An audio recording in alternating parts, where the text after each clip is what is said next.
Good morning. Dil TMT, Swargaseema sandalwood farms and LIC సమర్పిస్తున్న business breakfast షోకి స్వాగతం. ఓకే, విజువల్స్తో మొదలు పెట్టాలి. సరే, పొద్దున్నే బ్రెయిన్లు కొద్దిగా దెబ్బతిని ఉంటాయి కాబట్టి సరే మన వాళ్ళకి మామూలే కదా. ఓకే, అమెరికా 47వ అధ్యక్షుడిగా డొనాల్డ్ ట్రంప్ గత రాత్రి పదవీ స్వీకార ప్రమాణం చేశారు. సో ఆయన విజువల్స్లో చూస్తున్నాం ఇక్కడ డొనాల్డ్ ట్రంప్ పదవీ ప్రమాణ స్వీకారం చేయటం. సో ఈ నేపథ్యంలో గ్లోబల్ క్యూస్ మనకు లాస్ట్ నైట్ అమెరికన్ మార్కెట్స్ సెలవు తీస్తున్నాయి. అక్కడ మార్టిన్ లూథర్ కింగ్ డే ఏదో ఉంది, సో దాంతో హాలిడే తీసుకున్నాయి. సో ఫ్యూచర్స్ మాత్రం ఈ సమయంలో కొద్దిగా ఫ్లాట్గా పాజిటివ్గా కనిపిస్తున్నాయి.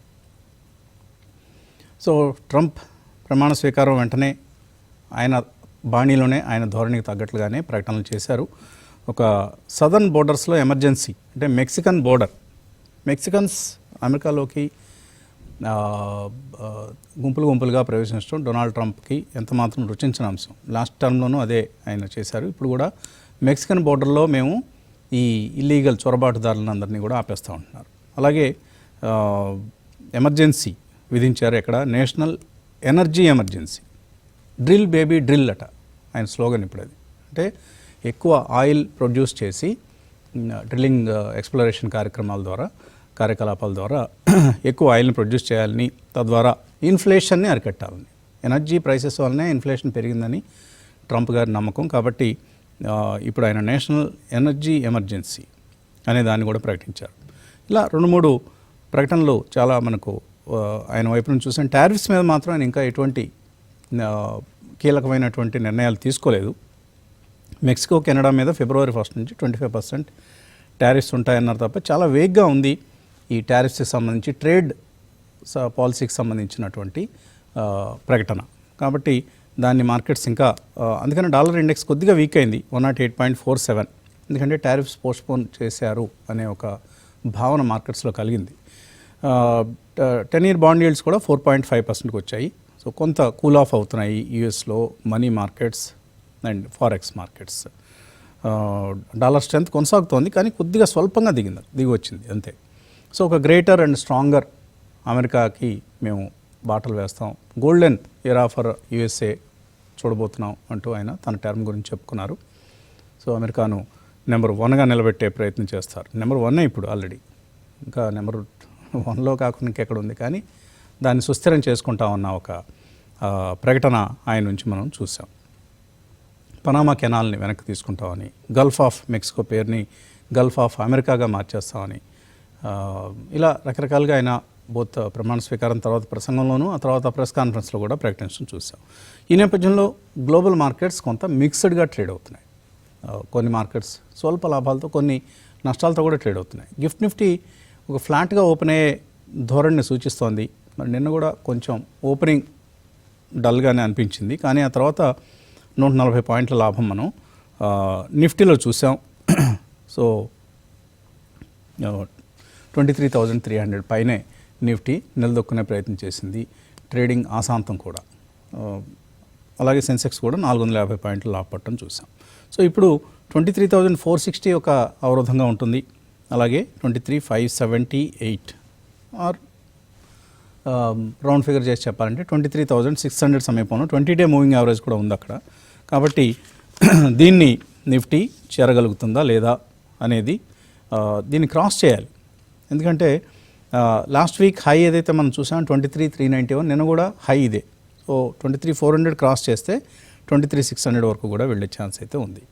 బ్యాంక్ నిఫ్టీ నిన్న రిలేటివ్లీ స్ట్రాంగ్గా పెర్ఫామ్ చేసింది. కారణాలు 2-3 ఉన్నాయి.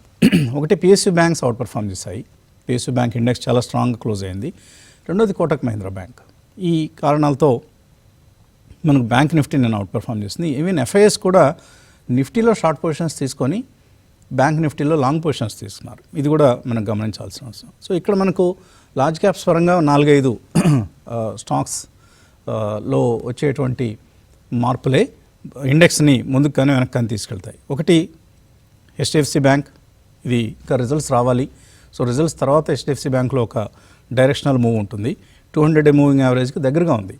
అలాగే రిలయన్స్ ఇండస్ట్రీస్, ఇది కూడా ఈ మధ్యకాలంలో నిఫ్టీని బాగా నిలబెట్టినటువంటి స్టాక్. నిఫ్టీ 23,000 పైన నిలబడటంలో రిలయన్స్ పాత్ర ఎంతో ఉంది. అలాగే ఇన్ఫోసిస్ టెక్నాలజీస్ రిజల్ట్స్ తర్వాత బాగా వీక్ అయ్యి 1750 200 మూవింగ్ యావరేజ్ దానిపైనే ట్రేడ్ అవుతోంది. కానీ వీక్నెస్ ఎంతకాలం ఉంటుంది. అలాగే L&T ఇది కూడా 200 మూవింగ్ యావరేజ్కి దగ్గరగా 20-30 రూపాయల దూరంలోనే ఉంది. కాబట్టి ఈ 4-5 స్టాక్స్లో వచ్చేటువంటి మార్పులే ఇండెక్స్ను అటో ఇటో చేస్తాయి. సరే, బడ్జెట్ ఉంది, డొనాల్డ్ ట్రంప్ గారి ప్రమాణ స్వీకారం, వీటన్నిటికంటే కూడా ముఖ్యంగా మనకు ఎర్నింగ్సే ఇప్పుడు మిగతా అంశాలు ఏవి కూడా మన మార్కెట్స్ వెనక్కి రావడానికి కారణాలు కావు. FI సెల్లింగ్, డాలర్, ఇవన్నీ కేవలం ట్రిగ్గర్ పాయింట్స్ లేదా కొద్దిగా అగ్ని ఉంటే దానికి ఆజ్యం పోస్తాయి అంతే. అసలు అగ్ని ఏంటి, అసలు సమస్య ఏంటి? ఎకానమీలో వచ్చినటువంటి స్లోడౌన్, ఎర్నింగ్స్లో Q2లో మనం చూసిన స్లోడౌన్, ఈ కారణంగానే మార్కెట్స్ వెనుదిరిగాయి. సో ఇప్పుడు ఎర్నింగ్స్లో ఏదైనా మనకు మంచి ట్రెండ్స్, ఇప్పటిదాకా వచ్చిన ఎర్నింగ్స్ చాలా వరకు బాగానే వచ్చాయి, కొన్ని డిసప్పాయింట్ చేసినప్పటికీ. సో ఈ ఎర్నింగ్స్ సీజన్ ముగిసే సమయానికే మనకు మార్కెట్స్ ఎలా వెళ్ళాలి అనే నిర్ణయాలు తీసుకుంటాయి. సరే, స్టాక్ స్పెసిఫిక్గా ఎలాగ ఉంటాయి, కానీ ఓవరాల్ మార్కెట్ డైరెక్షన్ ఎర్నింగ్స్ సీజన్లో సరే బడ్జెట్ రియాక్షన్స్ 2-3 రోజులు ఉంటాయి. ఆ తర్వాత మళ్ళీ మామూలు అయిపోతుంది. కంపెనీలు ఏ విధమైనటువంటి ఎర్నింగ్స్, ఓవరాల్ ఎకానమీ ఎలా పెర్ఫామ్ చేస్తుంది, ఎర్నింగ్స్ ఎలా ఉన్నాయనే అంశం ఆధారంగానే. అంతేగాని డాలర్ 90కి వెళ్ళినా, 85కి వెళ్ళినా, 80కి వచ్చినా కూడా పెద్దగా కొంత ఇంపెటస్, కొంత incremental effect on the problem ఉంటుంది. అంటే either downside or upside. అంతేగాని మిగతావన్నీ కూడా మేజర్ రీజన్ అంతా కూడా ఎర్నింగ్సే. కాబట్టి ఎర్నింగ్స్ని జాగ్రత్తగా గమనిస్తూ ముందుకు వెళ్ళాలి మనం. జొమాటో రిజల్ట్ నేను వచ్చింది. సో కొన్ని కంపెనీలు ఏమో బ్రోకింగ్ కంపెనీస్ 130 రూపాయల టార్గెట్ కూడా ఇచ్చింది. ఐ థింక్ మెక్వైరో ఏదో. కొన్నేమో మెక్వైర్ 130 రూపీస్ టార్గెట్ ఇచ్చింది, UBS 320 టార్గెట్ ఇచ్చింది, Nomura 290, bank of America 375. So Zomato మనం అందరం లాస్ట్ ఫ్యూ క్వార్టర్స్గా మాట్లాడుకున్నాం. బ్లింకిట్ అనేది ఈ కంపెనీని బాగా ముందుకు తీసుకెళ్తోందని క్విక్ కామర్స్ రంగంలో. కానీ ఇప్పుడు అదే బ్లింకిట్కి చాలా కాంపిటేటివ్ ల్యాండ్స్కేప్ ఎదురవుతోంది. అంటే ఓవైపు స్విగ్గీకి సంబంధించిన ఇన్స్టామార్ట్ కావచ్చు, మరోవైపు జెప్టో లాంటివి. ఇప్పుడు అమెజాన్, ఇంకా కొన్ని కంపెనీలు కూడా ఆల్రెడీ చిన్న పరిమిత స్థాయిలో వాళ్ళ క్విక్ కామర్స్ మొదలుపెట్టాయి. కాబట్టి ఒక కాంపిటేటివ్ ల్యాండ్స్కేప్గా మారిన తర్వాత జొమాటోకి ఎంత ముందున్నటువంటి కాంపిటేటివ్ అడ్వాంటేజ్ లేదు ఇప్పుడు. సో అందువలన బ్లింకిట్ డిసప్పాయింట్ చేస్తుంది నిన్నటి రిజల్ట్ని. అండ్ న్యూ స్టోర్స్ ఏవైతే వీళ్ళు చిన్న సిటీస్లో ఓపెన్ చేస్తున్నారో అవి లాభాన్ని దిగమింగుతున్నాయి, హరించి వేస్తున్నాయి. కాబట్టి రెవెన్యూ పెరిగింది, ప్రాఫిట్ ఆఫ్టర్ ట్యాక్స్ తగ్గింది. కాబట్టి ఇది జొమాటో మీద నియర్ టర్మ్లో కొంత నెగిటివ్ ఇంపాక్టే ఉంటుంది రిజల్ట్కి సంబంధించినటువంటి అంశం.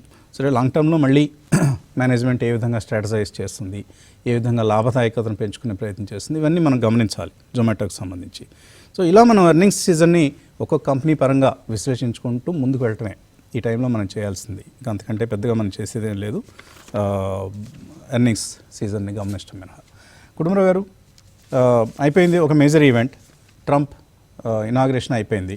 ఇక నెక్స్ట్ మేజర్ ఈవెంట్ బడ్జెట్ ఉంది. ఈలోగా ఇప్పుడే అంటున్నట్లుగా ఎర్నింగ్స్ సీజన్ కంటిన్యూ అవుతుంది. ఏమిటి నియర్ టర్మ్లో ఎటువంటి డైరెక్షన్ ఊహిస్తున్నారు?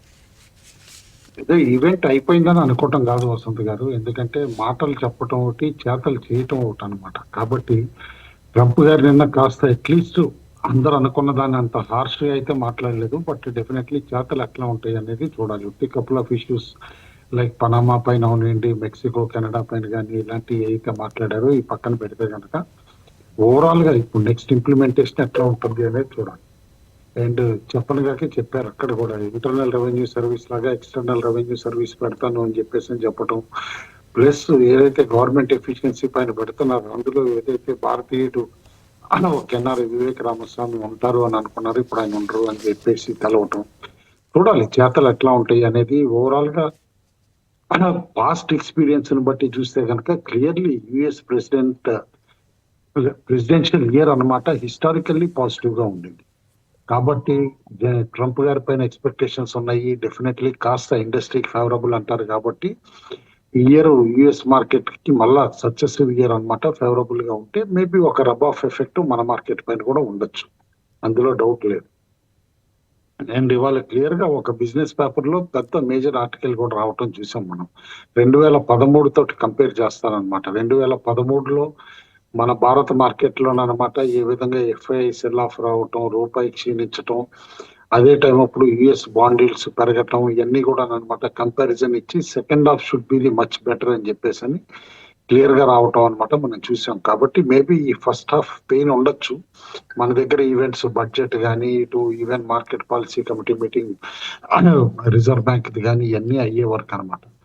కాబట్టి మార్కెట్స్ మాత్రం ఒక బ్రాడ్ రేంజ్ లో ఉంటాయి. కానీ నిన్న బయింగ్ ఆఫ్టర్ ఫస్ట్ 1 అవర్ తర్వాత అనమాట సస్టైన్డ్ బయింగ్ ఇంట్రెస్ట్ డిక్లైన్ వచ్చినా కూడా అనమాట స్టాక్స్ లో మళ్ళీ తిరిగి బయింగ్ రావటం, ఈవెన్ ఎఫ్ఎండో స్టాక్స్ లో అనమాట కాస్త లోవర్ లెవెల్స్ లో బయింగ్ ఎమర్జ్ కావటం డెఫినెట్లీ పాజిటివ్ అని చెప్పేసి అని అంటాను. కాబట్టి 23,300 ఏదైతే నిన్న క్రాస్ అయిందో అది నిలబెట్టుకోగలిగితే మాత్రం చాలు సఫిషియంట్ మార్కెట్ అనమాట. బట్ మళ్ళా దాని కింద ట్రేడ్ అవటం మొదలైతే కనుక సేమ్ అదే ఫియర్ ఉంటుంది. 22,800 అటెంప్ట్ చేస్తుంది, 23,000 బ్రీచ్ అయితే అని చెప్పేసి అని అనుకోవాలి. బట్ అదర్వైజ్ ఓవరాల్ గా కొంచెం స్టెబిలిటీ అయితే మార్కెట్ లో వచ్చింది. అండ్ ముందు నుంచి మనం చెప్తున్నాం బ్యాంక్స్ పెర్ఫార్మ్ చేస్తేనే డెఫినెట్లీ మార్కెట్స్ కి సేఫ్టీ ఉంటుందండి. నిన్న ఒక విధంగా బ్యాంక్స్ సేవ్ చేసినాయి అని చెప్పేసి కూడా అనుకోవాలి. ఎందుకంటే ఎక్సెప్ట్ ఫర్ 2 బ్యాంక్స్ అనమాట, ఇందుస్ ఇండ్ కానీ యాక్సిస్ కానీ, అవి కూడా మార్జినల్లీ 0.2-0.1% తప్పితే మిగతా అన్ని banks led by Kotak and Canara bank అనమాట ఏ విధంగా గెయిన్స్ వచ్చినాయో కూడా మనం చూసాం.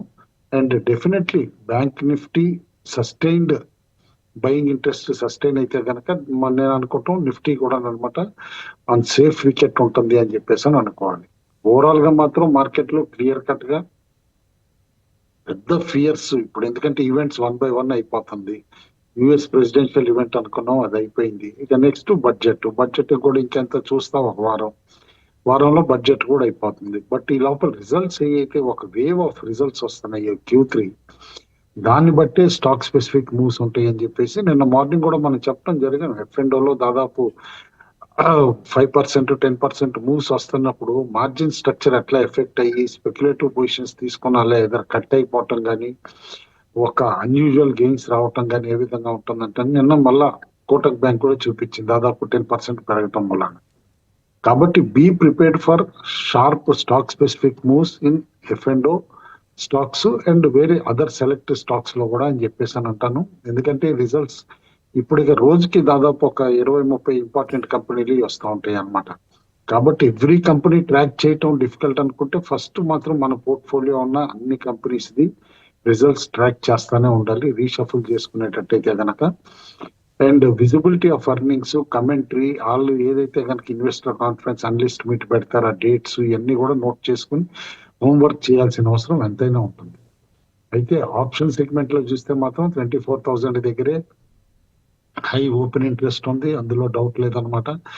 23,500 దాని తర్వాత ఉంది. 23,500 క్రాస్ అయితే మాత్రం కాస్త డెఫినెట్లీ మీడియం టర్మ్ లో కూడా సేఫ్టీ వచ్చినట్టు అవుతుంది. But difficult to as of now అయితే 23,500 క్రాస్ అవ్వటం కూడా కాస్త టఫ్ ఎక్సర్సైజ్ అని చెప్పేసి అంటాను. పుట్ట యాజ్ యూజువల్ 23,300, 23,200, 23,000 సక్సెసివ్ గా ఎవ్రీ పాయింట్ 100 పాయింట్స్ లో మనకి సపోర్ట్ కనిపిస్తుంది. కానీ బట్ హోల్డ్ అవుతాయి అనేది మాత్రం కేర్ఫుల్ గా చూడాల్సి వస్తుంది. ఆల్ ఇన్ ఆల్ ఫండ్స్ ఫ్లోనా మనం చూస్తూనే ఉన్నాం, ఎఫ్ఐఐస్ ఎట్లా అమ్ముతున్నాయి అండ్ అదే విధంగా అనమాట డిఐస్ ఎట్లా సపోర్ట్ చేస్తున్నాయి అని చెప్పేసి అనమాట. ఎందుకంటే ఎఫ్ఐఐస్ ఎంతకాలం అమ్ముతాయి అంటే కనుక యుఎస్ మార్కెట్స్ లో ఒక బాండ్ డీల్స్ తగ్గుముఖం పట్టడం కానీ ఇట్లా సమ్ జెన్యూన్ అనమాట ఎమర్జింగ్ మార్కెట్స్ కి ఫేవరబుల్ గా ఏదైనా స్టెప్ వస్తే తప్పితే అప్పటి వరకు అమ్ముతానే ఉంటాయి అనుకోవాలి. నిన్న కూడా 4,300 కోట్ల పై చిలుకమ్మారు. డిఐఎస్ 4,300 కోట్లు కొన్నారు, కానీ పెద్ద తేడా రాలేదు. మార్కెట్స్ మాత్రం ఓపెనింగ్ యాక్షన్ తోటి సపోర్టివ్ గా పాజిటివ్ గా నిలబడినాయి. రూపాయి ఒక 5 పైసలు బలపడింది, కానీ పెద్ద సిగ్నిఫికెంట్ కాదని అనుకోవాలి. అయితే వన్ పాజిటివ్, నిన్న ట్రంప్ గారి మాటలు అవనియండి, ఎక్స్పెక్టేషన్స్ అవనండి, హమాస్ డీల్ వలన అవనియండి, మనం అంటానే ఉన్నాం హమాస్ డీల్ తర్వాత క్రూడ్ ఆయిల్ కాస్త కొలత పడచ్చని. నిన్న కాస్త డిక్లైన్ అనమాట, క్రూడ్ ఆయిల్ ప్రైసెస్ రావటం మనకు కొంచెం పాజిటివ్ అని చెప్పేసి అని అన్నారు. అయితే ఎఫ్ఐఎస్ నెట్ షార్ట్స్ మాత్రం అన్యూజువల్లీ హైలో ఉన్నాయి. దాదాపు 3.3 lakh crores దగ్గర ఉన్నాయి అనమాట FI open net short positions చూస్తూ ఉంటాయి. కాబట్టి ఏదన్నా షార్ట్ కవరింగ్ అంటూ ఎఫ్ఐ సైడ్ నుంచి వస్తే గనక we can see 300-400 point rally in single day కూడా అనమాట నిఫ్టీలో. కానీ అలాంటి షార్ట్ కవరింగ్ వస్తుందా, బడ్జెట్ అప్పుడు వస్తుందా, తర్వాత వస్తుందా, పోనీ ముందే ఏదన్నా గ్లోబల్ ట్రీజర్ తోటి వస్తుందా అనేది మాత్రం ఇమీడియట్ గా చెప్పడం కొద్దిగా డిఫికల్ట్ అని చెప్పేసి అంటాను. బట్ ఎట్ సమ్ పాయింట్ వస్తుంది. పీసీఆర్ మాత్రం అక్కడే 1 దగ్గర ఉంది, పెద్దగా సిగ్నిఫికెంట్ గా లేదు. కాస్త మోడెస్ట్ గా పెరిగినా కూడా నిన్న బయింగ్ ఇంట్రెస్ట్ మూలాన పెద్ద సిగ్నిఫికెంట్ కాదంటాను. మేబీ 1.2, 1.3 ఆ లెవెల్కి వెళ్ళినప్పుడు మళ్ళీ సెల్లింగ్ కాస్త ఎమర్జ్ కావచ్చు. విక్స్ మాత్రం పెరిగింది, ఆఖరికి 16 కూడా దాటిపోయి ఇప్పుడు 16.4 దగ్గర ఉందన్నమాట విక్స్. అంటే వాలటిలిటీ మార్కెట్ లో ఇంకా కంటిన్యూ అవుతుందని అర్థం చేసుకోవాలి. Speculative longs united breweries, Wipro, CG power, Hindustan petrol speculative longs బాగా పెరగటం చూసాం. షార్ట్స్ ఎక్కడ బిల్డప్ అయినాయి అంటే మాత్రం కాస్త రిజల్ట్స్ ఇంపాక్ట్ వలన Zomato, axis bank, India mart, supreme industries లో కాస్త షార్ట్స్ బిల్డప్ అయినాయి అనేది చూడాలి. కన్విక్షన్ తోటి డెలివరీస్ ఎక్కడ పెరిగినాయి అంటే మాత్రం max health, Reliance, ITC, Unilever వీటిలో మాత్రం డెలివరీస్ పెరుగుతున్నాయి. కేర్ఫుల్ గా చూసుకోమని చెప్పేసి అని అంటాను. ఎఫ్ఎండోలో 8 స్టాక్స్ బ్యాన్ లో ఉన్నాయి, పెద్ద సిగ్నిఫికెంట్ కాదు. ఎనీవే ఇక ఆ నెక్స్ట్ వీక్ వచ్చేసేపాటికి అలాంగ్ విత్ బడ్జెట్ తో పాటు ఇటు సెటిల్మెంట్ కూడా ఉంటుంది. కాబట్టి నేను అనుకోవటం ఈసారి వీక్లీ సెటిల్మెంట్ కొంచెం క్రిటికల్ అవుతుంది గురువారం అనమాట. అది కేర్ఫుల్ గా అబ్జర్వ్ చేయాల్సి వస్తుంది. ఓవరాల్ గా స్టాక్ స్పెసిఫిక్ మూవ్స్ కి ప్రిపేర్డ్ అవ్వండి, పోర్ట్ఫోలియో రీషఫ్లింగ్ కి రిజల్ట్స్ కేర్ఫుల్ గా చూడండి. And all in all market will be very punishing or very rewarding for individual stocks. కాబట్టి అప్రమత్తత ఎంతైనా అవసరం మన పోర్ట్ఫోలియోలో ఉన్న స్టాక్స్ ని చూసుకోవటం అని చెప్పేసి అని కాషన్ చేస్తాం. ఓకే, నిన్న వచ్చిన రిజల్ట్స్లో రియల్ ఎస్టేట్ కంపెనీలు 2 మంచి రిజల్ట్ అనౌన్స్ చేశాయి. సన్టెక్ రియాలిటీ అలాగే ఓబ్రాయ్ రియాలిటీ. అండ్ ఎంసీఎక్స్ కూడా మంచి నెంబర్స్ అనౌన్స్ చేసింది. న్యూస్ అండ్ సాఫ్ట్ రిజల్ట్స్ పాజిటివ్గానే ఉన్నాయి, బట్ నెట్వెబ్లో అనుకున్నట్లే వాల్యుయేషన్స్ రిచ్ వాల్యుయేషన్స్. సో ఇక్కడ ఎక్స్పెన్సివ్ వాల్యుయేషన్స్ దగ్గర ఉన్నాయి కాబట్టి స్టాక్స్ అంత పాజిటివ్గా నేను నెట్వెబ్లో కూడా చూసాం. ఒక దశలో మోర్ దాన్ 10% నష్టపోయి తర్వాత కొంత రికవర్ అయింది. న్యూస్ అండ్ సాఫ్ట్ కూడా బహుశా అలాగే రియాక్ట్ అవుతుంది ఈరోజు. బ్రేక్ తీసుకుందాం. బ్రేక్ తర్వాత క్రాంతి గారితో, రామకృష్ణ గారితో మాట్లాడదాం.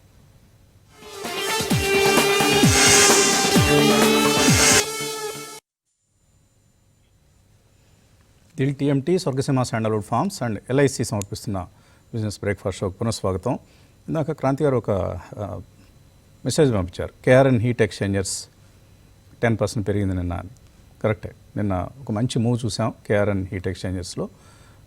ఇందులో ముకుల్ అగర్వాల్ అని ఒక ప్రామినెంట్ ఇన్వెస్టర్, మార్కెట్ సర్కిల్స్లో సుపరిచితమైన పేరు.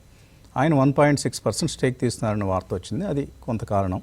అండ్ అదర్వైజ్ ఆల్సో ఈ హెచ్విఏసి మార్కెట్, ఇది అంటే heating, ventilation, air conditioning and refrigeration, ఈ మార్కెట్ ఇప్పుడు చాలా ఫాస్ట్ ఎక్స్పాండింగ్ మార్కెట్. ఇది మన ఇల్లు, వాకిళ్ళు, ఫ్యాక్టరీలు ఇలాంటివే కాకుండా ఇప్పుడు ఈ ఏసీ బస్సులు, డేటా సెంటర్స్, అలాగే కోల్డ్ స్టోరేజెస్, మెట్రో రైళ్లు, వీటన్నిటిలోనూ ఇప్పుడు ఏసీ తప్పనిసరి. ఏసీ లేకుండా ఇవేవి ఉండవు. కాబట్టి అక్కడ అన్ని చోట్ల కూడా అటువంటి వాటిలో ఈ హీట్ ఎక్స్చేంజర్స్ పాత్ర చాలా గణనీయంగా ఉంటుంది. ఈ కంపెనీ కూడా మనం ఐపీఓ వచ్చినప్పటి నుంచి రెగ్యులర్గా దీన్ని మనం ఇన్వెస్టర్లకి మంచి ఐడియాగా చెప్తూ వచ్చాం అందరం కూడా. మొన్న జనవరి 1కి ఇచ్చిన రికమెండేషన్స్లో కూడా ఇది ఉంది, సజెషన్స్లో కూడా. క్రాంతి గారు, ఏంటి హెచ్విఏసి సెగ్మెంట్లో కేఆర్ఎన్ మంచి రోల్లో ప్లే చేస్తోంది, స్టాక్ కూడా పెరుగుతోంది, ఇక్కడ కూడా కొనుక్కోవచ్చా? ఇంకా డిప్స్లో యాడ్ చేసుకోవచ్చు వస్తుంది గారు. స్టాక్ అయితే కొంచెం రేంజ్ బౌండ్లో ఉంది, 700 నుంచి 800 ఈ రేంజ్లో. 100 రూపీస్ నిన్నైతే 800 రూపీస్ బ్రేక్ అయింది, అందువల్ల కొంచెం ఎక్స్ట్రా మూమెంట్ కూడా స్టాక్లో రావడం జరిగింది. డిప్స్లో యాడ్ చేసుకునే స్టాక్ వస్తుంది గారు, this is the stock to watch. ఎందుకంటే ఈ స్పేస్ అనేది చాలా వైబ్రెంట్గా ఉండబోతుంది. ఎందుకంటే హీటింగ్ కి ఈ ప్రోగ్రెసివ్ సెగ్మెంట్ అనమాట. డేటా సెంటర్స్ కానీ బాగా డిమాండ్ అయితే డేటా సెంటర్స్ నుంచి బాగా వస్తుంది. ఇప్పుడు నెక్స్ట్ లెగ్ ఏంటంటే ఏదైనా సెమీ కండక్టర్ స్పేస్ కనుక స్ట్రాంగ్గా కనుక అయితే కనుక ఇటువంటి కంపెనీస్ బాగా బెనిఫిట్ అవుతాయి వస్తుంది గారు. Q2 రిజల్ట్స్ కూడా బాగా వచ్చాయి, చూద్దాం Q3లో ఎటువంటి రిజల్ట్ అనౌన్స్ చేస్తుంది KRN heat. Okay, high PE stock. ఈ హై గ్రోత్ కంపెనీస్ అన్నిటికీ 100+ పీఈలు అనేవి మనం ఈ మధ్య తరచుగా మార్కెట్స్లో చూస్తున్నాం. కాబట్టి అది అంత పెద్ద సిగ్నిఫికెంట్ రిస్క్ ఫ్యాక్టర్గా ఏమీ కనపట్లేదు. రామకృష్ణ గారు, కేఆర్ఎన్ హీట్ ఎక్స్చేంజర్స్ టెక్నికల్గా ఎలా ఉంది, చార్ట్ ఎలా ఉంది? న్యూ స్టాక్స్ అన్ని కూడా రీసెంట్ హైస్ క్రాస్ అయినప్పుడు మంచి మూవ్స్ ఇస్తున్నాయండి. ఇనిషియల్గా 514 దగ్గర ఒకసారి బ్రేక్అవుట్ వచ్చింది. ఆ బ్రేక్అవుట్ దగ్గర మీరు చూస్తే వరుసగా ఒక few sessions non stop rally ఆ స్టాక్లో కనిపించి 750 జోన్కి వెళ్ళిపోయింది. మళ్ళీ రీసెంట్గా మళ్ళీ ఒక హై అనేది 879 ఫామ్ అయింది. ఇన్ కేస్ ఈ స్టాక్ 880 క్రాస్ అయిన వెంటనే ఇమీడియట్గా మనం 4 డిజిట్స్ ఎక్కువ టైం పట్టదు, 4 డిజిట్స్లో 1100 1200 జోన్లో ఈ స్టాక్ మూవ్ అయ్యే అవకాశాలు ఉన్నాయి. అదిగాక నిన్న అప్పర్ సర్క్యూట్లో క్లోజ్ అయినట్టుంది. స్టాక్ మంచి మొమెంటం వచ్చే ఛాన్స్ ఉందండి. వన్స్ రీసెంట్ హై క్రాస్ అయితే 880 ఆ ప్రాంతాలు క్రాస్ అయినప్పుడు చాలా ఫాస్ట్ మూవ్ వచ్చే అవకాశం ఉంది. అక్కడ ఎంట్రీ తీసుకోవచ్చు, ఫ్రెష్ ఎంట్రీస్ అక్కడ తీసుకోవచ్చు. ఓకే, ఈ ముకుల్ అగర్వాల్ అనే ఆయన చాలా aggressive investor, one of the very aggressive investors. So అందుకని ఆయన ట్యాగ్ కూడా నిన్న స్టాక్ ప్రైస్ మీద పనిచేసింది. బట్ ఎప్పుడైనా సరే ఏ స్టాక్ అయినా సరే అండి, this is not a recommendation, చేసి మాత్రం ఎప్పుడు కొనకూడదు. కూల్ ఆఫ్ అయినప్పుడు, బాగా కరెక్ట్ అయినప్పుడే కొనాలి. రామకృష్ణ గారు ఏంటి, ఎటువంటి ట్రేడింగ్ ఐడియాస్ ఇస్తారు ఈరోజు? సో ఈరోజు మార్కెట్స్ అయిపోయిందండి. పెద్ద ఈవెంట్ ట్రంప్ ప్రమాణ స్వీకారం అయిపోవడం, నెక్స్ట్ బడ్జెట్కి వెళ్తున్నాం మనం. సో మార్కెట్ కనుక చూస్తే కీన్గా అబ్జర్వ్ చేస్తే స్టాక్ స్పెసిఫిక్ మూవ్స్ బాగా కనిపిస్తున్నాయండి. నిన్న రిజల్ట్స్ బాగున్న అన్నిటికీ మంచి రివార్డింగ్ రిటర్న్స్ కనిపించే స్టాక్స్లో ముఖ్యంగా కొటాక్ బ్యాంక్ కావచ్చు, విప్రో కావచ్చు, ఇవన్నీ అబౌవ్ 7% 9% అలా పెరగడం కనిపించింది. సో స్టాక్స్ రిజల్ట్స్ బాగుంటే మాత్రం మంచి రిటర్న్స్ వచ్చే ఛాన్సెస్ ఉన్నాయి ఈ పర్టికులర్ రిజల్ట్ సీజన్లో. అట్లాగే బడ్జెట్లో ఎలాంటి నిర్ణయాలు తీసుకుంటారు, ఏ సెక్టార్స్కి ఎక్కువ అలొకేషన్స్ ఉంటాయి, వాటి మీద కూడా కొంత అంటే బడ్జెట్ అనౌన్స్మెంట్ అయిన తర్వాత ఆ పర్టికులర్ స్టాక్స్లో ర్యాలీస్ వచ్చే అవకాశం ఉంది. సో ఓవరాల్గా టెక్నికల్గా చూసినప్పుడు ఇంకా మనం ఒక వీక్ జోన్లోనే ఉన్నామండి మార్కెట్లో. అంటే ఈ జోన్లోంచి బయట రావాలంటే ఇందాక కుటుంబరావు గారు చెప్పినట్లు ఒక షార్ప్ ర్యాలీ వచ్చి మార్కెట్ని పైకి తోసేయాలి. లేదా అంటే మెయిన్గా కీ జోన్స్ వచ్చేటప్పటికి 23,600, బాటమ్ వచ్చేటప్పటికి రీసెంట్లో అయినా 23,047. ఈ జోన్ నుంచి బయటపడ్డాకే మార్కెట్స్ కొంచెం స్మూత్గా వెళ్ళే ఛాన్స్ ఉంది. ఆ డైరెక్షన్లో, ఆ పర్టికులర్ డైరెక్షన్లో చూడాలి. ఇంకా నెక్స్ట్ బడ్జెట్ ఎలా ఉంటుంది, బడ్జెట్లో వచ్చే క్యూస్ని బట్టి మన మార్కెట్స్ ఒక డైరెక్షన్ తీసుకునే అవకాశం ఉంది. మెయిన్గా ఇంకా మిగతా విషయాలు, ఓపెన్ ఇంట్రెస్ట్లు ఇవన్నీ కూడా కొంచెం ఎక్స్పాండ్ అయినాయి. ఓపెన్ ఇంట్రెస్ట్ రైటింగ్ నిన్న 24,000 ఉండేది, హైయెస్ట్ ఓపెన్ ఇంట్రెస్ట్ 24,400కి వెళ్ళింది. అదొక కొంచెం పాజిటివ్ సైన్గా కనిపిస్తోంది. అట్లాగే మనకి విక్స్ ఒకటి కొంచెము ఆందోళనకరంగా ఉందండి, రోజు కొంచెం పెరుగుతుంది. జనరల్గా ఈవెంట్స్ ఉన్నప్పుడు పెరగడం సహజమే. ఓవరాల్ ట్రెండ్ వచ్చేటప్పటికి లాస్ట్ 4 days నుంచి కొంత కన్సాలిడేషన్ అయినప్పటికీ ఈ కన్సాలిడేషన్ జోన్ మేబీ 1 week ఉండొచ్చు. ఇంకా ఈ 1 week తర్వాత క్లియర్ డైరెక్షన్ అనేది మార్కెట్ తీసుకునే అవకాశాలు ఉంటాయి. ఓకే, ఇందాక మన ముకుల్ అగర్వాల్ గురించి అనుకున్నాం. ఇందులో క్రాంతి గారికి ఒక లింక్ ఉంది, పీటీసీ ఇండస్ట్రీస్. సో అందులో ఆయన కూడా, అలాగే న్యూల్యాండ్ ల్యాబొరేటరీస్. అంతకుముందు న్యూల్యాండ్ని బాగా ఎర్లీ స్టేజెస్లో ఐడెంటిఫై చేసి ఆ స్టాక్ బాగా పెరగటంలో ఆయన కూడా అందులో పార్టిసిపేట్ చేశారు, ఆ న్యూల్యాండ్ ల్యాబ్స్ అనే స్టాక్లో. అలాగే పీటీసీ ఇండస్ట్రీస్ కూడా I think he holds more than 1% stake. ఆయన పేరు షేర్ హోల్డర్స్ లిస్ట్లో కూడా రావడం చూస్తున్నాం. ఓకే, ఇక కాలర్స్ మెయిలర్స్ వెయిట్ చేస్తున్నారు. ఒక కాలర్ని తీసుకుందాం. లేరా? Okay, hello, good morning Vasant గారు. గుడ్ మార్నింగ్ అండి. మీ పేరు? నా పేరు నరేంద్ర అండి, ఖమ్మం నుంచి. ఖమ్మం నుంచి మాట్లాడుతున్నారు, అడగండి. వసంత్ గారు, మన పేటిఎం 800లో కొన్నాం సార్, మన కుటుంబరావు గారు చెప్పారని. ఏదండి? Paytm? Paytm. Very good. Deepak fertiliser ఏమో 1380లో కొన్నా. దీపక్ ఫెర్టిలైజర్స్? అవును వసంత్ గారు. మొన్న కుటుంబరావు గారు చెప్పారని కొన్న పేటిఎం 800లో. రిజల్ట్ కూడా నిన్న మంచి రిజల్ట్ అనౌన్స్ చేసింది పేటిఎం. ఓకే వసంత్ గారు. సో కుటుంబరావు ఏంటి, హోల్డ్ చేయొచ్చా Paytm and Deepak fertilisers? Paytm అయితే ఖచ్చితంగా హోల్డ్ చేయమంటానండి. ఎందుకంటే రీసెంట్లీ మనం చూసాం 1000+ కనమాట, ఇల్లు అక్కడి నుంచే కరెక్ట్ అవటం చూసాం. రిజల్ట్ కొంచెం అనుకున్న దానికంటే కూడా కాస్త వీక్ గా వచ్చిందని చెప్పేసి అని అంటా కానీ, బట్ నథింగ్ టు బాదర్. ఎందుకంటే లాస్ అయితే తగ్గించుకోగలిగారు సిగ్నిఫికెంట్ గా. అండ్ మేబీ ఇలాంటి పెర్ఫార్మెన్స్ కనుక కంటిన్యూ అవుతా స్లైట్లీ ఆపరేషనల్ ప్రాఫిట్స్ ఇంప్రూవ్ చేసుకోగలిగితే మాత్రం definitely Paytm can go up to 1100 to 1200 అని చెప్పేసి అని అంటాను. హోల్డ్ అండి, ఏం కంగారు పడాల్సిన అవసరం లేదు.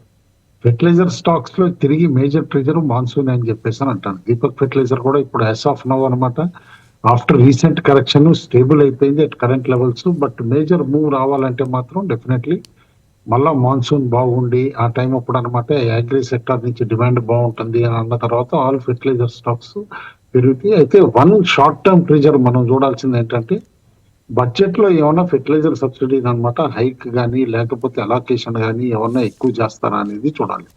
ఎందుకంటే దట్ విల్ ఆల్సో ఒక న్యూస్ డ్రివెన్ ట్రిజర్ అవుతుంది అనమాట ఆల్ కంపెనీస్ కి, ఫెర్టిలైజర్ కంపెనీస్ కి. These are the points to watch in fertiliser sector అని చెప్పేసి అని అంటాం. ఓకే, మరో కాలర్ లైన్లో ఉన్నారు. హలో హలో హలో హలో అడగండి సార్, నా పేరు రామ్మోహన్ రావు అండి, హైదరాబాద్ నుంచి. అడగండి రామ్మోహన్. సార్ నా దగ్గర 3 ఉన్నాయి సార్. ఇప్పుడు TPL pharma sir, Epack Aster DM ఉన్నాయి సార్. ఏమండి? TPL pharma, Aster DM, Epack. Aster DM Epack durables కదా? Epack durables. ఓకే, చూడండి సార్ అది ఎట్లా ఉందో. ఈ మూడు ఏంటి ప్రాఫిట్స్లో ఉన్నాయా? ప్రాఫిట్స్ మినిమం ఉన్నాయి సార్, కొంచెం పర్వాలేదు, 2-3%.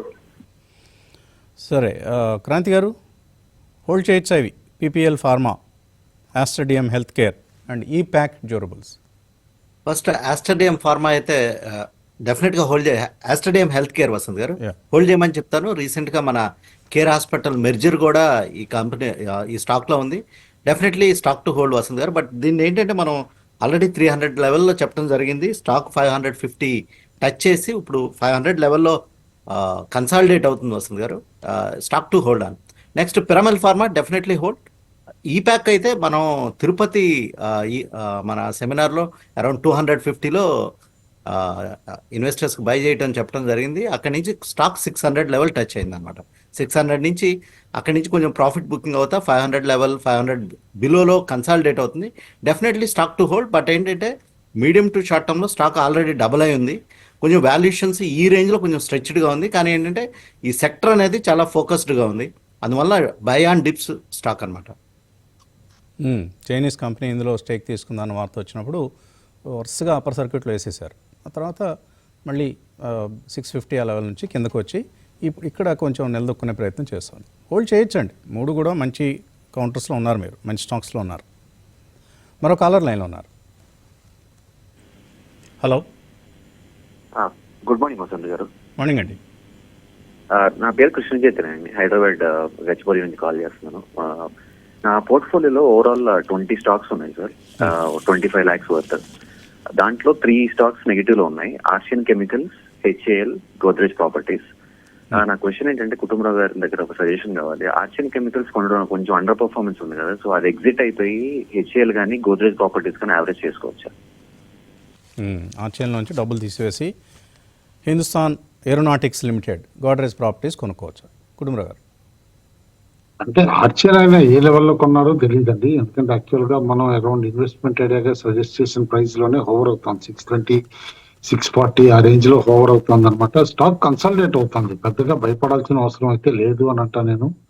But definitely stock has great potential అని నా లెక్కలో అనుకుంటున్నాను. ఎందుకంటే ఎక్విషన్స్ ఏవైతే చేశారో అది ఆయిల్ సెక్టర్ కి క్యాటర్ చేసే ఎక్విషన్స్ అనమాట.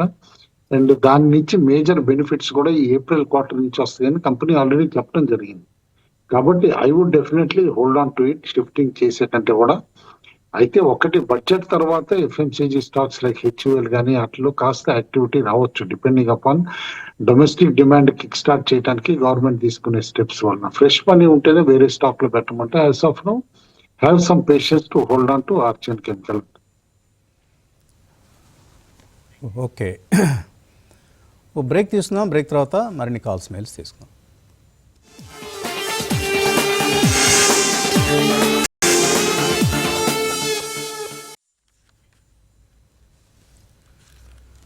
ప్రీ ఓపెన్ నెంబర్స్ మనకు 23,421 దగ్గర కనిపించింది నిఫ్టీ. సో పాజిటివ్ ఓపెనింగ్ చూడబోతున్నాం. బ్యాంక్ నిఫ్టీ ఈరోజు కూడా అవుట్ పెర్ఫామ్ చేస్తుందా లేదా, ఇది గమనించాల్సిన అంశం. మరో కాలర్ లైన్లో ఉన్నారు, తీసుకుందాం. హలో, నమస్కారం సార్. నమస్తే అండి.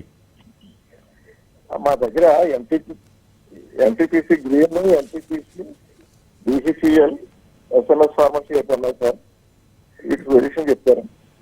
ఏమండి, ఎన్టీపీసీ గ్రీన్ అర్థమైంది, ఇంకో 2 స్టాక్స్ ఏంటన్నారు? NTPC, BCCL, BHEL, SMS pharma. SMS pharma. అవును సార్. ఇవన్నీ ఏంటి, లాభాల్లో ఉన్నారా, నష్టాల్లో ఉన్నారా, ఎలా ఉంది పోర్ట్ఫోలియో? మామూలు యావరేజ్ యావరేజ్గా ఉంది. యావరేజ్గా ఉండటం ఏంటండి, యావరేజ్ జనరల్గా చెప్పకూడదు కదా. నష్టంలో ఉందా, లాభంలో ఉందా? నష్టంలోనే ఉందండి. ఇవన్నీ నష్టాల్లో ఉన్నాయి. ఎందుకు నష్టాల్లో ఉన్నాయి? మీరు హైలో ఎంటర్ అయి ఉంటారు. ఎస్ఎంఎస్ ఫార్మా ఉదాహరణకి ఏ రేట్లో కొన్నారు? అది 267 కొన్నాయండి. 265లో కొన్నారు. ఓకే, ఇప్పుడేమో 225 ఎంతో ఉంది. సరే, కుటుంబరావు ఏమిటి ఎస్ఎంఎస్ ఫార్మా రిజల్ట్ తర్వాత పెరిగే ఛాన్స్ ఉందా? ఉందండి, హోల్డ్ చేయమంటాను అనమాట. నెక్స్ట్ 6 months కూడా హోల్డ్ చేస్తే కనుక డెఫినెట్లీ డీసెంట్ రిటర్న్స్ వస్తాయి. క్లోజర్ టు ఆయన పర్చేస్ ప్రైస్ ఎగ్జాక్ట్ గా చెప్పలా మనకి, ఆ ప్రైస్ కూడా వచ్చే సూచనలు అయితే ఉన్నాయి. హయ్యర్ రేట్ లో కొన్ని ఉంటాయి కనుక వెయిట్ అంటాను, ఏం కంగారేం లేదు. ఎన్టీపీసీ గ్రీన్ మాత్రం మనం చెప్పడం కూడా జరిగింది, హైట్ తోటి మరీ 150-160 తీసుకెళ్లిపోయారు లిస్టింగ్ తర్వాత. It was over price at that time. ఇప్పుడు కరెక్ట్ అవుతుంది. Maybe at 85-90 rupees it will become a decent bet. కొత్త లిస్టింగ్ కాబట్టి రిజల్ట్ చూసి ఆ తర్వాత డెసిషన్ తీసుకోవడం బెటర్ అని చెప్పేసి అని అంటాను. బిహెచ్ఎల్ హోల్డ్ అంటాను. As of now capital goods కంపెనీలు అన్ని కూడా హోల్డ్ అని చెప్తాను. హోల్డ్ చేయండి. మరో కాలర్ లైన్లో ఉన్నారు. హలో, హలో, నమస్తే అండి, మీ పేరు? నా పేరు అనిల్ సార్, వసంత్ గారు. ఇది ఎన్విరో ఇన్ఫ్రా 320 దగ్గర ఒక 500 షేర్స్ తీసుకున్నాం సార్. Enviro infra and Niva Bupa వచ్చి హై ప్రైస్ లో కొన్నాను సార్, 100 రూపీస్ దగ్గర. అదొక 500 షేర్స్ కొన్నాను. 2 నెగిటివ్ లోనే ట్రేడ్ అవుతున్నాయి. హోల్డ్ చేయొచ్చా లేకపోతే ఎగ్జిట్ అవ్వచ్చా ఒకసారి? ఓకే, ఎన్విరో ఇన్ఫ్రా ఏ రేట్లో కొన్నారు? Enviro infra 320 sir. 320. కొంచెం హై ప్రైస్లో ఎంటర్ అయిపోయారు మీరు ఈ 2 కౌంటర్స్. అవును, మంచి కంపెనీలే, 2 హై గ్రోత్ పొటెన్షియల్ ఉన్నటువంటి ఇండస్ట్రీలో పనిచేస్తున్నాయి. ఎన్విరో ఇన్ఫ్రా ఈ వేస్ట్ వాటర్ ప్రాజెక్ట్స్ అవి టేకప్ చేస్తూ ఉంది. కుటుంబంలో ఏంటి 320 వచ్చే అవకాశం ఉందా ఎన్విరో ఇన్ఫ్రాలో? పాసిబిలిటీ ఉందండి, ఎందుకంటే ఎన్విరో ఇన్ఫ్రా లాంటి కంపెనీస్ అన్నిటికి కూడా ఈ బడ్జెట్ క్రిటికల్ అవుతుంది. ఎందుకంటే జనరల్ బడ్జెట్ న్యూస్ లో డిస్కషన్స్ ఫాలో అవుతూ ఉంటే కనుక రీసైక్లింగ్, వేస్ట్ మేనేజ్మెంట్ దీనికి ఇండస్ట్రీ స్టేటస్ ఇవ్వచ్చు అని అంటున్నారు. ఈ ఫెటాల్ అది కనుక బడ్జెట్ లో గవర్నమెంట్, ఎందుకంటే ఇప్పుడు ఎసెన్షియల్ కూడా, ఎందుకంటే వేస్ట్ మేనేజ్మెంట్ కానీ ఇటు రీసైక్లింగ్ ఇదంతా ప్రపంచవ్యాప్తంగా టువర్డ్స్ గ్రీన్ వెళ్తున్నప్పుడు one of the very very important segment of the industry అనమాట అది. కాబట్టి ఇండస్ట్రీ స్టేటస్ అంటూ ఇస్తే బడ్జెట్ లో all the stocks 2 to 3 days upper circuit stretch అయ్యే పాసిబిలిటీ కూడా ఉంటుంది. చూడాలి. This budget is critical. Suppose ఇవ్వలేదే అనుకుందాం, ఇవ్వకపోతే ఓన్లీ ఫండమెంటల్స్ వాటి క్వార్టర్లీ రిజల్ట్స్ పైన స్టాక్స్ మూవ్మెంట్ ఉంటుంది, అది అబ్జర్వ్ చేయమని చెప్పేసి అని అంటారు. ఓకే, ఇది నీవా బూపా ఇన్సూరెన్స్ హోల్డ్ అంటారండి, ఎందుకంటే అది కూడా కొత్తగా లిస్టెడ్ ఇది. బట్ ఓన్లీ థింగ్ ఏంటంటే ఓవరాల్ గా ఇన్సూరెన్స్ కంపెనీస్ కన్నిటికి కూడా అనమాట సమ్ చేంజెస్ అనమాట గవర్నమెంట్ లో ఉంటాయి అని చెప్పేసి ఈసారి బడ్జెట్ లో కూడా అనుకుంటున్నారు. అందుకని చెప్పేసి స్టాక్స్ కూడా అనమాట స్తబ్దతగా ఉన్నాయి, పెద్దగా పెరగకపోయినా. లైక్ ఓన్లీ రిజల్ట్ బేస్డ్ గా హెచ్డిఎఫ్సి లైఫ్, ఎస్బీఐ పెరిగినాయి, కానీ మిగతా ప్రైవేట్ ఇన్సూరెన్స్ అన్ని కూడా అనమాట ఆగి ఉన్నాయి. నేను అనుకుంటాను నీవా బూపా కూడా పెద్ద ప్రాబ్లమాటిక్ ఇదైతే కాదు. స్టాక్ లిస్టింగ్ 70 దగ్గర అట్లా అయిన తర్వాత 110 వరకు వెళ్ళినమాట. ఇప్పుడు 81-82 దగ్గర ఉంది. పోస్ట్ బడ్జెట్ ఉండాలి అండ్ ఇంకో రిజల్ట్ చూడాలండి, ఎందుకంటే వీళ్ళ దాంట్లో ప్రీమియం ఇన్కమ్ ఎంత వస్తుంది, వీళ్ళ ఎక్స్పెండిచర్ కాస్ట్ ఎంత అవుతుంది, ఇన్సూరెన్స్ ఓవరాల్ గా మార్కెటింగ్ కి ఇవన్నీ కూడా మనం చూడాల్సి వస్తుంది. ఫస్ట్ రిజల్ట్ రాకముందే మనం జడ్జ్ చేయటం కూడా కొంచెం రిస్కీ అని అంటాను అండ్ రాంగ్ అని కూడా అంటాను. 2 కూడా రిజల్ట్స్ చూడండి. ముఖ్యంగా ఎన్విరో ఇన్ఫ్రా అయితే at least you should have 1 to 2 years view అండి, అంతేగాని కొన్న వెంటనే లాభాలు వచ్చేటువంటి స్టాక్ కాదు ఇది. నెక్స్ట్ 2 yearsలో మాత్రం it will definitely give you fantastic returns, అందులో ఎటువంటి సందేహం కూడా అవసరం లేదు. మరో కాలర్ లైన్లో ఉన్నారు. హలో, సార్ నమస్తే సార్. నమస్తే అండి, అడగండి. సార్ నాకు ఆర్సీ సర్ఫెక్టెంట్స్ ఒకటి విశాఖ ఇండస్ట్రీస్ గురించి కొంచెం చెప్పండి సార్. విశాఖ ఇండస్ట్రీస్, ఇంకోటి ఏదన్నారు? RC Surfactants. ఆర్తి సర్ఫెక్టెంట్స్. అవును సార్. ఏంటివి, ఎప్పుడు కొన్నారు, ఏ రేట్స్లో కొన్నారు? ఇది ఆర్సీ సర్ఫెక్టెంట్స్ 650 హోల్డ్ చేస్తున్నాను సార్. 650 ఏమో 105 హోల్డ్ చేస్తున్నాను. 105 నుంచి విశాఖ ఇండస్ట్రీస్ హోల్డ్ చేస్తున్నారు. ఓకే. ఆర్టీనే ఫాలో అవుతున్న company Vasant garu, buy and large. ఎందుకంటే మన దగ్గర కూడా జోసిల్లు ఇవన్నీ కూడా ఉన్నాయి surfactant companies. Surfactant companies profits కానీ మార్జిన్స్ కానీ అన్ని కూడా dependent on FMCG companies like Hindustan Unilever, PNG అన్నమాట. ఎందుకంటే బేసికల్లీ సర్ఫెక్టెంట్ అంటే ఏం లేదండి, సర్ఫ్ కి రిక్వైర్మెంట్ మెటీరియల్స్ అలాంటివి తయారు చేసే కంపెనీస్ అని అనమాట ఇండైరెక్ట్ గా. కాబట్టి ఎఫ్ఎంసీజీ సెగ్మెంట్ రివైవల్ అయినప్పుడే ఇది కూడా రివైవల్ అవుతుందని అంటాను. It's a decent company. As of now అయితే హోల్డ్ చేయమని చెప్పేసి అంటాను. విశాఖ మాత్రం డెఫినెట్లీ రీసెంట్ హైస్ దగ్గర నుంచి బాగా కరెక్ట్ అవుతుంది. సెప్టెంబర్ రిజల్ట్ కూడా వాస్ వీక్ అనమాట. ఎందుకంటే సెప్టెంబర్ రిజల్ట్ తర్వాత స్టాక్ కన్సిస్టెంట్ గా పడుతుంది. మధ్యలో ఒక రౌండ్ పెరిగింది కానీ నేను అనుకోవటం మాత్రం సస్టైన్ కాని మూవ్ వచ్చింది అనమాట. అది ఇది జనవరి స్టార్టింగ్ లో ఫస్ట్ వీక్ లో అట్లా టైం అప్పుడు అక్కడి నుంచి మళ్ళీ స్టాక్ కరెక్ట్ అవుతాం. హోల్డ్ అండి, రిజల్ట్ చూడమంటాను. కొంచెం బెటర్ రిజల్ట్ వస్తే stock can definitely go back to 100+ అనమాట. 110, 120 అట్లా. బట్ డెఫినెట్లీ ప్రీవియస్ హై వస్తుందా అంటే మాత్రం కొంచెం డిఫికల్ట్ అని చెప్పేసి అంట. Okay, right. మరో కాలర్ లైన్లో ఉన్నారు. ఈలోగా మార్కెట్స్ కూడా ఓపెన్ అయ్యాయి. Mid cap index is down. Nifty, Sensex, bank Nifty 3 పాజిటివ్గా కనిపిస్తున్నాయి. బట్ మిడ్ క్యాప్ ఇండెక్స్ ఎందుకు డౌన్ అయింది? 1186 స్టాక్స్ లాభాల్లో 391 స్టాక్స్ నష్టాలతో. బ్రెడ్త్ పాజిటివ్గా ఉంది. సెన్సెక్స్ సుమారుగా 110 పాయింట్ల లాభంతో కనిపిస్తుంది ఈ సమయంలో. అలాగే నిఫ్టీ 45-50 పాయింట్ల లాభంతో ఉంది. బ్యాంక్ నిఫ్టీ స్వల్ప లాభంతో మాత్రమే ఉంది. అలాగే ఇప్పుడు అంటున్నట్లుగా మిడ్ క్యాప్ ఇండెక్స్ ఈ slightly down. IT index is up. Sectors wise చూసినప్పుడు బ్యాంక్ నిఫ్టీ సుమారుగా 130 పాయింట్ల లాభంతో కనిపిస్తోంది. 30 పాయింట్ల లాభంతో కనిపిస్తోంది బ్యాంక్ నిఫ్టీ. అలాగే సెన్సెక్స్లో కూడా కొంత లాభాలు మనకు తగ్గడం చూస్తున్నాం. Zomato is up, down 8%. Result reaction నెగిటివ్గా ఉంది జొమాటోలో. మనం విశ్లేషించుకున్నట్లుగానే ప్రాఫిట్స్ తగ్గాయి. మంచి టర్న్ అరౌండ్ అవుతోంది అనుకున్న బ్లింకిట్ డిసప్పాయింట్ చేసింది. Adani power, UltraTech Cement, Tech Mahindra ఇలాంటి కౌంటర్స్లో లాభాలు చూస్తున్నాం. రిజల్ట్స్ ఇచ్చిన వాటిలో ఒబెరాయ్ రియల్టీస్ మంచి రిజల్ట్ అనౌన్స్ చేసింది, కానీ స్టాక్ ముందే పెరిగింది, దాంతో down 4%. Sunteck Realty on the other hand is up 9.3%. Result చాలా స్ట్రాంగ్గా వచ్చింది. వీనస్ రెమెడీస్ ఈ స్టాక్ 4% పెరిగింది. నిఫ్టీ గెయినర్స్లో Apollo Hospitals, UltraTech Cement, Tech Mahindra, Cipla, Hindalco, TCS ఇటువంటి కంపెనీలు లాభాల్లో ఉంటే ఓఎన్జీసీ, ట్రెంట్, ఎన్టీపీసీ ఈ 3 కూడా నిఫ్టీలో టాప్ లూజర్స్ లిస్ట్లో ఉన్నాయి. ONGC is down 1%. Trent weakness continue అవుతోంది. అలాగే అదాని ఎంటర్ప్రైజెస్, కోటక్ మహీంద్రా బ్యాంక్లో స్వల్పంగా నష్టం చూస్తున్నాం, 0.5%. సో ఎక్కువ గెయినర్సే లిస్ట్ కనిపిస్తుంది నిఫ్టీలో. సుమారుగా 40 స్టాక్స్ లాభాల్లో ఉంటే ఒక 10-11 స్టాక్స్ నష్టాలతో మనకు కనిపిస్తున్నాయి. సో ఇది ఓపెనింగ్ ట్రేడ్లో మనకు కనిపి. డిక్సన్ టెక్నాలజీస్ ఐ థింక్ నిన్న రిజల్ట్ వచ్చిందా? సమ్ అనౌన్స్మెంట్ 8% వచ్చింది వసంత్ గారు. రిజల్ట్స్ వచ్చాయి Dixon technologies. So result reaction advance గా డిస్కౌంట్ అయింది. అది కూడా అడ్వాన్స్ గా డిస్కౌంట్ అయింది. అయితే ఒకటి వాళ్ళ ఫ్రెష్ గా ఒక న్యూస్ కూడా ఉందండి. పిఎల్ఐ క్లియరెన్స్ వేరే ఎడిషనల్ చాలా కంపెనీస్ కూడా క్లియర్ చేశారు అనమాట. ఏది ఫాస్ట్ మూవింగ్ ఎలక్ట్రికల్ గూడ్స్ దాంట్లో. ఓకే, మరి కాంపిటీషన్ పెరుగుతుందనే యాంటిసిపేషన్. బట్ ఈ weakness should be an opportunity to buy. Okay. So Dixon is down 8%, Sunteck realty is up 9%. ఇది రిజల్ట్ రియాక్షన్స్లో మనకు కనిపిస్తున్న విశేషం ఇవాల్టి ఓపెనింగ్ ట్రేడ్లో. రామకృష్ణ గారు. సో మార్కెట్స్ ఈ రోజున లాస్ట్ 6 సెషన్స్ పైన ఓపెన్ అయ్యి అక్కడ సస్టైన్ అవుతూ ఉన్నాయండి ప్రస్తుతానికి. సో ఎగ్జాక్ట్గా మనం ఇచ్చిన రెసిస్టెన్స్ నెంబర్ దగ్గర హై రికార్డ్ అయ్యి అక్కడి నుంచి కొంచెం కూల్ ఆఫ్ అయింది మార్కెట్. 23,426 దగ్గర నుంచి ప్రస్తుతం 23,395 దగ్గర ట్రేడ్ అవుతుంది మార్కెట్. ఇన్ కేస్ మార్కెట్స్ కనుక మళ్ళీ కొద్దిసేపట్లో కన్సాలిడేట్ అయ్యి 23,426 అబౌట్ ట్రేడ్ అవుతుంటే లాంగ్ అటెంప్ట్ ఆ ప్రైస్ పాయింట్ దగ్గర ట్రై చేయొచ్చు.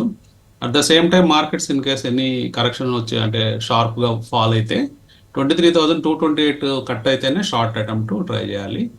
లేని పక్షంలో మోస్ట్లీ లాంగ్ అటెంప్ట్ 23,426 దగ్గర ట్రై చేయొచ్చు. Okay, Vodafone idea is down 2%. నిన్న ఏజీఆర్ వైవర్ వార్తలతో పెరిగింది, వాళ్ళ ప్రాఫిట్ బుకింగ్ చూస్తున్నాం. అలాగే షుగర్ స్టాక్స్ కొంత లాభాలతో ట్రేడ్ అవుతున్నాయి. గవర్నమెంట్ షుగర్ ఎక్స్పోర్ట్స్కి అనుమతించింది అన్న వార్తలతో.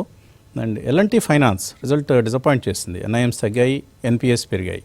సో దీంతో L and T Finance is down 2%. Okay, ఇక మెయిల్స్లోకి వెళ్ళిపోదాం. చిన్న సెప్టెంబర్ వెబినార్ మన వర్క్షాప్కి హాజరయ్యారట. ఆయన సిఎంఎస్ ఇన్ఫో సిస్టమ్స్ కొన్నారు, 24% నష్టంలో ఉన్నారు. లావోపోలా 20% నష్టంలో. Sunteck Realty 10%. సన్టెక్ నష్టం ఏంటండి, ఇవాళ మీ నష్టం తీరిపోయింది పోండి. సో కుటుంబంలో ఏంటి, సిఎంఎస్ ఇన్ఫో, లావోపోలా ఏం చేయొచ్చు ఈ రెండు కూడా ఫండమెంటలీ గుడ్ స్టాక్స్ అండి, అందులో డౌట్ లేదనమాట. బట్ ఏంటంటే CMS info last quarter flat గా ఉండటంతో అనమాట కాస్త అన్ఎక్స్పెక్టెడ్ కరెక్షన్ కూడా అందులో ట్రెజర్ అవటం చూసాం అనమాట. But definitely it's one of the better stocks to hold. కాబట్టి నన్ను అడిగితే మాత్రం హోల్డ్ చేయమంటాం. కొంచెం పేషెన్స్ కావాలి. ఈ quarter result slight better than expected ఉంటే స్టాక్ ఇమీడియట్ గా మళ్ళీ 500+ కూడా వెళ్తుందని చెప్పేసి అనుకుంటా. నవ్ ఇట్ ఈ సెట్ అండ్ అట్రాక్టివ్ పిఈ కూడా. ఇదివరకు 30 పిఈ ఉండేది, ఇప్పుడు స్టాక్ ఈ సెట్ 18-19 పిఈ ఉంది. హోల్డ్ అని అంటాను. లావోపల నీచ్ సెగ్మెంట్ లో ఉంది, మనకి తెలుసు అనమాట. ఇటు గ్లాస్ దీంట్లోనమాట ఏ విధంగా హోమ్వేర్ లో ఉందన్నమాట. బట్ డెఫినెట్లీ మార్జిన్స్ బాగా తగ్గినాయి కాంపిటీషన్ తోటి. ఆ మార్జిన్స్ తగ్గటం వల్లనే స్టాక్ అనమాట ఇప్పుడు వీక్ అనే 52 వీక్ లో దగ్గర ఉంది. బట్ హోల్డ్ అని అంటానండి. This also it's a good counter. ఈ మార్కెట్ పెర్ఫార్మ్ చేసినప్పుడు పెర్ఫార్మ్ చేసే స్టాక్స్, మార్కెట్ పెర్ఫార్మ్ చేయనప్పుడు కూడా ఈ స్టాక్స్ వీక్ అయ్యే stocks. As of now hold అంట బోత్ ద స్టాక్స్.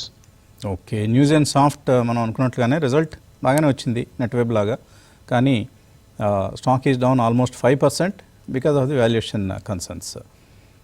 ఓకే, తర్వాత చంద్రశేఖర్ ఆస్టిన్ నుంచి అడుగుతున్నారు, ఎన్సీసీయా, కేఎన్ఆర్ కన్స్ట్రక్షన్సా, డాక్టర్ రెడ్డిసా, పిరమల్ ఫార్మానా లాంగ్ టర్మ్ కోసం? ఒక లార్జ్ క్యాప్ స్టాక్ ని ఒక లార్జ్ మిడ్ క్యాప్ స్టాక్ ని కంపేర్ చేయడం కరెక్ట్ కాదండి. రెడ్డీస్ వర్సెస్ పిరమల్ ఫార్మా అంటే size both are totally different. Reddy's I would always prefer from the large cap stocks అనమాట ఫార్మాలో, అలాంగ్ విత్ సన్ ఫార్మా పాటు. Piramal definitely large mid caps లో one of the better pharma stock without any doubt. Okay, and NCC, కేఎన్ఆర్లో? As of now NCC looks attractive అండి. KNR కూడా looks very good అనమాట, ఏం problem లేదు. Around 320-330 దగ్గర consolidate అవుతుంది. But NCC I'm expecting order book బాగా Boost వస్తుంది before March. I think there order book will increase, jump by at least 5,000 to 10,000 crores. కాబట్టి బై ఎన్సీసీ. హెచ్బిఎల్ ఇంజనీరింగ్ 682లో కొన్నారు, 9% నష్టంలో ఉన్నారు. పవన్ కుమార్. పర్సిస్టెంట్ సిస్టమ్స్ 3536, 80% ప్రాఫిట్లో ఉన్నారు. క్రాంతి గారు ఏంటి ఈ రెండు హోల్డ్ చేయొచ్చా, ఎగ్జిట్ కావచ్చా? హోల్డ్ చేయొచ్చు వస్తుంది గారు. Persistent is a strong hold. In case persistent కూడా డిప్స్లో యాడ్ చేసుకోవచ్చు, ఎందుకంటే ప్రస్తుతం యూఎస్లో ఉన్నటువంటి స్ట్రెంత్ అనేది పర్సిస్టెంట్కి చాలా పాజిటివ్ అనమాట. HBL is gaining momentum. Budget తర్వాత కూడా హెచ్బిఎల్ బాగా ర్యాలీ అవడానికి అవకాశం ఉంది. రైల్వే స్టాక్స్లో బడ్జెటరీ స్పెండ్స్ బాగా పెరుగుతాయి. హెచ్బిఎల్ ఆల్సో హోల్డ్ వస్తుంది గారు. మోహన్ రావు లిండే ఇండియా పరిస్థితి ఏంటి అంటున్నారు, కొనొచ్చా ఇక్కడ? కొంచెం బాగా ర్యాలీ అయిన స్టాక్ వస్తుంది గారు. ఇప్పుడైతే కొంచెం కన్సాలిడేషన్ ఫేజ్లో ఉంది, స్లోగా యాడ్ చేసుకోవచ్చు. ఇవేంటంటే కాన్సెప్ట్ స్టాక్స్, లాంగ్ టర్మ్కి మంచి స్టాక్స్ ఇవి. నెక్స్ట్ ఏంటంటే సెమీ కండక్టర్ ఇండస్ట్రీస్లో యూజ్ చేసే గ్యాసెస్ని లిండే ఇండియా బెనిఫిట్ పొందుద్ది అనమాట. ఆ లాంగ్ టర్మ్ వ్యూ కనుక ఉంటే డిప్స్లో యాడ్ చేసుకోవచ్చు. డిప్స్లో యాడ్ చేసుకోవచ్చు. ఎస్డబ్ల్యూ సోలార్ నరేష్ కుమార్ అడుగుతున్నారు. ఎస్డబ్ల్యూ సోలార్లో 660లో స్ట్రక్ అయ్యారట. రికో ఆటో 120లో. SW Solar down down down. Reliance చెయ్యి పడిందా అంతే, ఇంకా వేరే కారణాలు పెద్దగా వెతకాల్సిన అవసరం లేదు. But there forward guidance also 25% cut చేశారు. అది ప్రధాన కారణం ఎస్డబ్ల్యూ సోలార్ ప్రైస్ కరెక్ట్ కావడానికి. కుటుంబంలో ఏంటి హోల్డ్ చేయొచ్చా? టెంపరీ అయితే హోల్డ్ చేయమంటానండి, ఎందుకంటే అలాంగ్ విత్ రిలయన్స్ గ్రూప్ అనమాట ఎస్డబ్ల్యూ సోలార్ లో ఇంకా పాలంజిత్ ఉంది. వాళ్ళు డీప్ డెట్ లో ఉన్నారు. కాస్త వాల్యుయేషన్స్ ఇంప్రూవ్ అయిన తర్వాత ఎగ్జిట్ అవుదామని చెప్పేసి అని వాళ్ళు చూస్తున్నారు. కాబట్టి as of now segment is good, sector is good, కాబట్టి హోల్డ్ చేయమంటాను. బట్ మీరు అన్నట్టు రిలయన్స్ చేయబడిన తర్వాత ఎక్స్ట్రీమ్లీ లాంగ్ టర్మ్ లో పెర్ఫామ్ చేసినాయి, కానీ stocks short to medium term లో ఎప్పుడు పెర్ఫామ్ చేయలేదు. అండ్ రెండవ స్టాక్ ఆయన ఇంకోటి ఏదో అడిగారు, మర్చిపోయాను నేను. రికో ఆటో. చెప్పండి రామకృష్ణ గారు, రికో ఆటో ఎలా ఉంది? సో రికో ఆటో రీసెంట్గా 83, 84 దగ్గర మల్టిపుల్ సపోర్ట్స్ తీసుకుందండి. తీసుకొని ఆ స్టాక్ చిన్నగా కోలుకుంటుంది. ప్రస్తుతం 92.69 దగ్గర ట్రేడ్ అవుతుంది. ఈ స్టాక్ని ప్రస్తుతానికైతే హోల్డ్ చేయొచ్చండి. హోల్డ్ చేసి మంచి టార్గెట్స్ కోసము, అంటే టెక్నికల్గా అన్ని రివర్స్ అవుతూ ఉన్నాయి. ఇదివరకు నెగిటివ్ ట్రెండ్ ఉన్నప్పటికీ ప్రస్తుతం కొంచెం కోలుకునే పరిస్థితి కనిపిస్తుంది. కిరణ్మయి 1200 షేర్లు జియో ఫైనాన్స్ కొన్నారు, 5% ప్రాఫిట్తో మాత్రమే ఉన్నారు. ఇప్పుడు ఎయిర్టెల్, బజాజ్ ఫైనాన్స్ చేయగలిపినాయి కాబట్టి ఏమైనా ఇంపాక్ట్ ఉంటుందా? ఇంపాక్ట్ అంటే అంత అగ్రెసివ్గా లేదండి జియో ఫైనాన్స్. రిలయన్స్ గ్రూప్కి ఉండాల్సినంత అగ్రెసివ్నెస్ కనపట్లేదు, కాబట్టి స్టాక్ కూడా అలాగే పెర్ఫామ్ చేస్తుంది.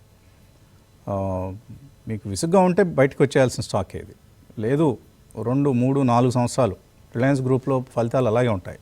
అంత లాంగ్ టర్మ్ అవుట్లుక్ ఉంటేనే ఉండాలి. ఏమంటారు క్రాంతి గారు? 10 years కూడా ఉండాలి వసంత్ గారు, అటువంటి స్టాక్స్ అనమాట ఇవి. కాబట్టి మీరు చాలా కన్జర్వేటివ్గా చెప్పారు. 4, 5 కూడా ఎక్కువ తక్కువేనంటారా? 10 ఏళ్ళు అంటారా? డెఫినెట్గా దశవర్ష ప్రణాళిక కావాలి. Yeah. ఓకే, మరి ఇప్పుడు మార్కెట్లో ఇన్వెస్టర్లకి అంత లాంగ్ టర్మ్ వ్యూలు ఎక్కడుంటాయి చెప్పండి, కష్టం. ఎందుకంటే పక్క స్టాక్ పరుగులు తీస్తూ ఉంటుంది, దౌడు తీస్తుంటుంది, 20% అప్పర్ సర్క్యూట్ కనపడుతూ ఉంటుంది. ఇదేమో -0.2% +0.2% ఉంటుంది. కష్టం నిగ్రహించుకోవడం. ఓకే, సరే, థ్యాంక్ యూ క్రాంతి గారు, కుటుంబరావు గారు, రామకృష్ణ గారు. ఇది ఇవాల్టి breakfast show. Thanks for watching.